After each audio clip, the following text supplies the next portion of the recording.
السلام عليكم ورحمة الله وبركاته. معكم محمد محمود من قناة كود جيم. النهاردة هنتكلم عن واحدة من أهم المهارات في البرمجة، مهارة مهمة جدا جدا جدا، ولازم تتعلمها ولازم تستفيد منها بأكبر قدر ممكن. النهاردة في الفيديو ده أنا هوضح لك كل النقط المتعلقة بالمهارة دي، من أول أهميتها لحد إزاي تتعلمها وإزاي تستخدمها إن شاء الله. لو جيت تسأل أي مبرمج إيه أهم المهارات اللي أنت بتحتاجها وأنت بتبرمج أو بتكتب كود، مش هيقول لك لا لغة برمجة معينة، ولا هيقول لك كورس معين أنا احتاجته، ولا حتى مشروع عمله قبل كده، مع إن المشاريع طبعا مهمة، بس هو هيقول لك هي مهارة problem solving أو مهارة حل مشكلات. طب إزاي؟ البرمجة في النهاية مش إنك تكتب كود خلاص، والبرمجة هي إنك تبص على المشكلة وتعرف تلاقي لها حل منطقي ومرتب. يعني إيه برضه؟ زي ما أنتوا عارفين وإحنا اتكلمنا قبل كده إن البرمجة بتحول أي أفكار إبداعية عندك باستخدام الكود إلى برنامج أو أداة،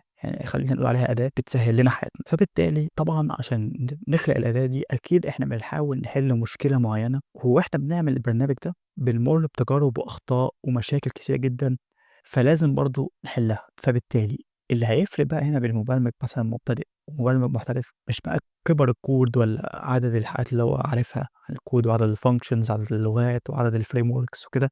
لا، هو هنا قدرته على حل المشاكل دي بشكل صحيح وفعال هي اللي بتثبت مهارته هنا. فبالتالي البروبلم سولفنج بحد ذاته هي مهارة أساسية عشان تقدر تحل مشاكل كتيرة جدا بتواجهك في البرمجة. ده غير إنها بتبني لك عقلك بشكل يخليك تفكر كويس جدا، بشكل منطقي، بشكل مرتب، بشكل منظم.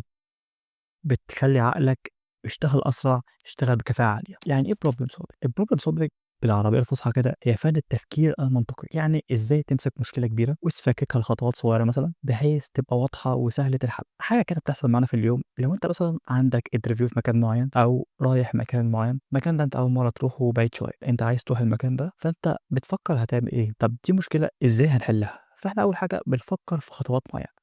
أول حاجة تلقائيًا كده أنت بتعمل إيه؟ تفكر هو فين العنوان ده الأول، العنوان ده في منطقة كذا. تاني حاجة هتحدد إيه الوسيلة للمواصلات اللي أنت تروح بيها، سواء بقى قطر، مواصلات عامة، أو حتى عربيتك الشخصية. تالت حاجة هتحدد الطريق اللي أنت تمشي منه، أنا هامشي مثلًا من لأ طريق صحراوي، طريق زراعي، الطريق ده اللي هيعدي من مزيد كذا وهكذا. وفي الآخر هتوصل هناك. شوف حلينا مشكلة بتقابلها بشكل يومي بخطوات بسيطة، وكل خطوة بحد ذاتها عبارة عن مشكلة برضه لقيت لها حل. كل خطوة في حد ذاتها عبارة عن سؤال وجواب، وأنت بتحدد إجابات أو حلول لهذه الأسئلة. نفس الفكرة في البرمجة، أنت بيبقى عندك مشكلة كبيرة بتقسمها خطوات، وكل خطوة بتعبر عن مشكلة أو بازل لغز وأنت بتحاول تحل. يعني عندك مشكلة قسمتها خطواتها وطبقت الحل على كل خطوة. طب ليه problem solving مهمة وأهم من اللغة اللي أنت بتتعلمها ذات نفسها؟ تخيل معايا كده إن أنت قدامك أداة أو ماشين معينة أنت عايز تصلحها، ومعاك 1000 أداة أنت ممكن تصلح بيها. اعتبر الأدوات دي مثلًا لغات البرمجة، وتخيل إن الماشين دي مثلًا برنامج أنت عايز تعدل فيه أو تصلح فيه مشاكل كتيرة. أنت عندك أدوات كتيرة جدًا تمام، ولسه قدامك البرنامج، فأنت مش عارف إزاي هتستخدم إيه وليه، وإيه هيصلح إيه، خصوصًا إن في أدوات كتير جدًا متشابهة. فبالتالي أنت هنا ما عندكش طريقة التفكير الصحيحة، فأنت هنا ناقصك طريقة حل المشكلة، إن أحل المشكلة دي إزاي، أصلحها إزاي، أستخدم أدوات إيه وهكذا. نفس القصة في البرمجة، أنت عندك أدوات كتيرة جدًا، بس الموضوع مش بكتر الأدوات، موضوع أنت هتصلّح أو هتبني اللي أنت هتبنيه ده إزاي. فبالتالي problem solving بنضبّط لك طريقة تفكيرك عشان تعرف إزاي تحل المشاكل اللي أنت بتواجهها على مدار دراستك للبرمجة أو على مدار وجودك في المجال ده بحد ذاته. فاللغة هنا هي مجرد أداة، لكن إزاي تفكّر، إزاي تحلّل، إزاي تبني حل، ده اللي فعلًا ده اللي فعلًا اللي هيفرق معاك في البرمجة. ممكن تدّي نفس المشكلة لمبرمجين مختلفين بلغات برمجة مختلفة، بس كل واحد هيكتب الكود بلغته وهيحلها في الآخر بنفس الطريقة المنطقية السليمة المفروض تتحل بيها. اختلفت اللغات والحل واحد بكل بساطة. خلّيني أقول لك شوية خطوات عملية كده بشكل عام.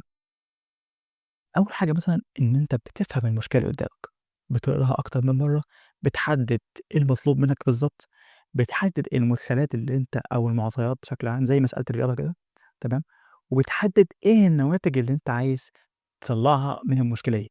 قسّم المشكلة، بدل ما تقول أنا عايز أعمل مثلًا برنامج كبير وتجاري مثلًا أو حاجة زي كده، لأ قسّم الفكرة شوية، خلّي الفكرة بسيطة متقسّمة على مراحل، تمام. مثلًا لو عايز تعمل برنامج لحساب المرتبات، أنت هتحتاج بيانات عشان تدخّلها تاني حاجة عندك logic معيّن عايز تعمله عشان تحسب بيها المرتبات دي بطريقة معيّنة، سواء بقى بناءً على ساعات العمل، بناءً على الأيام اللي أنت بتشتغلها وهكذا. آخر حاجة النواتج بقى اللي هي المطلوب منك إن أنت في الآخر بعد ما تعمل كل ده، عايز تطلّع قيمة مرتب كل واحد. فهي دي الطريقة العامة يعني مثلًا أو الطريقة المُجمل اللي إحنا بنقسّم بيها المشكلة.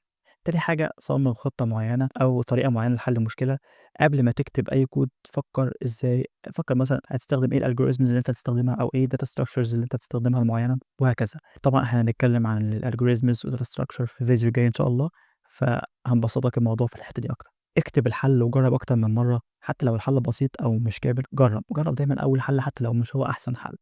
أهم حاجة إنك تلاقي حل للمشكلة دي بشكل عام، الحل ده هيوصّلك لنتيجة بناءً على تجارب معيّنة. الخطوة بقى الأخيرة بقى إن أنت بتحسّن الحل ده، هتسأل نَفْسك هل الحل ده الصح؟ هل في أحسن منّه؟ هل في أسرع منّه؟ هل هو الكويس أو لأ؟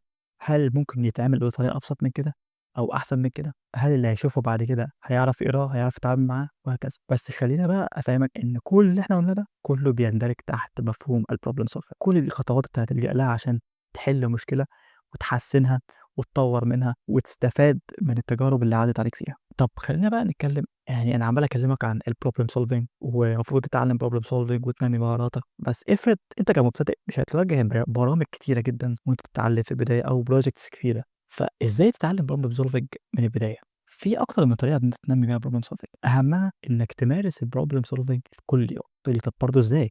في مواقع زي codeforces، LeetCode، HackerRank، المواقع دي بتدّيك مسائل عبارة عن مشاكل شائعة في البرمجة وأنت بتحاول تحلّها، في منها السهل، المتوسط، الصعب، المُعقّد جدًا وهكذا. المشاكل دي مثلًا المشاكل السهلة أنت كل اللي أنت تعوزه هو شوية أساسيات في أي لغة من اللغات اللي أنت تدرسها، أساسيات بسيطة جدًا هتعرف بخلالها إن أنت تحل على المواقع دي، في بداية تعلُّمك بالذات. كل اللي أنت هتعمله إن أنت تخش على موقع من المواقع دي وتسجّل عليها وتبتدي تحل المشاكل السهلة، قعدت فترة تحل فيها كويس، خُش على المتوسطة، بعد كده خُش على الصعب. خلي بالك ده كله مش هيتعمل في يوم وليلة، أنت التدريب على problem solving هو تدريب طويل الأمد جدًا، طول ما أنت بتتعلم برمجة، طول ما أنت في المجال هتفضل تحل مسائل problem solving، هتفضل تتعرّض لproblem solving، دي مهارة هتفضل تتدرّب عليها طول ما أنت في مجال البرمجة.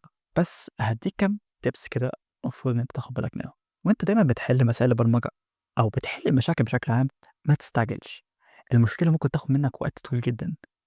لإن أنت بتتعرّض لمشكلة أول مرّة تتعرّض لها، فبالتالي أنت عايز تحلّها بأحسن طريقة وفي نفس الوقت بشكل كويس، فأنت هتاخد وقتك جدًا في حل المشكلة، هتحلّها مرّة وتغلط، هتحلّها مرّتين وتغلط، هتحلّها 1000 مرّة وهتغلط، بس المهم في الآخر أنت توصل لحل وتوصل له بنفسك تمام، لإن ده طبيعي، ده شيء طبيعي جدًا. عن تجربة شخصية أنا مرّة تقدر تقول قعدت في مشكلة ل6 أيام متتاليين، فتخيل معايا 6 أيام باحاول أحل في مشكلة، وفي الآخر لمّا حليتها زي ما تقول كده فعلًا عقلك بيتطوّر وبتبتدي بعد كده تواجه مشاكل أقل منها في الصعوبة وتحلّها بشكل أسرع، أنت بتنمّي مهاراتك العقلية. جرّب أكتر، استمر، خلّي عندك صبر، زي ما إحنا بنقول دايمًا الصبر، الاستمرارية والتدريب. كده إحنا خلّصنا النهارده موضوعنا، خلّي بالك البرمجة مش سباق إنك تاخد كورسات في لغات برمجة كتير جدًا وتخلّص كورس بسرعة وتخش على الكورس اللي بعده بسرعة وتكروت الدنيا، لأ البرمجة رحلة لازم تتعلمها صح، خصوصًا في البدايات لازم تفهم الدنيا صح، تتعلم مهارات صح وهكذا. ومهارة طبعًا الproblem solving ده سلاح هيخلّيك تشتغل على أي لغة وأي مشروع وأي تحدي، هيزوّد ثقتك بنفسك. ركّز عليها هتلاقي إن باقي الطريق سهل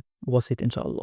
دايمًا يا جماعة باقول لكم دايمًا لو بنيت أساسياتك صح، بنيت مهاراتك في الأول صح، هتستريّح قدّام جدًا في البرمجة. تحذير أخير ومهم يا جماعة، دايمًا وأنت بتحل مشاكلك ما تلجأش أرجوك للAI لو أنت لسه في البداية. لو أنت ما اتعلمتش تحل مشاكلك بنفسك، أنت كده ما بتعملش حاجة في المجال، أنت كل اللي أنت بتعمله إن أنت بترص أكواد، بتروح للAI يساعدك، ما بتنمّيش مهاراتك، ما بتطوّرش من نفسك، ما بتعملش حاجة، أنت كده ما بتتعلمش حاجة. فأرجوك حاول دايمًا خصوصًا أنت كمبتدئ إن أنت تواجه المشاكل بنفسك، خوض فيها على قد ما تاخد، خلّي عندك صبر وحاول تجتهد أكتر. ابعد عن الAI في البدايات، ممكن تخلّيه يعلّمك حاجة، حاجتين، حاجة أنت مش فاهمها تسأله فيها، بس دايمًا خلّيك أنت اللي بتحل مشاكلك، الerror اللي تطلع لك والحاجات دي أنت تعملها بنفسك. شكرًا على متابعتنا، أرجو إن أنتم تكونوا استفدتوا من الحلقة دي أكبر استفادة ممكنة. معلش طوّلنا شوية بس ده موضوع مهم لازم نتكلم فيه. تابعونا إن شاء الله في الفيديوهات الجاية، في فيديوهات مهمة أكتر. اعملوا لنا شير ولايك وسبسكرايب، تابعونا على اليوتيوب والفيسبوك. معاكم محمد محمود من قناة كود جيم.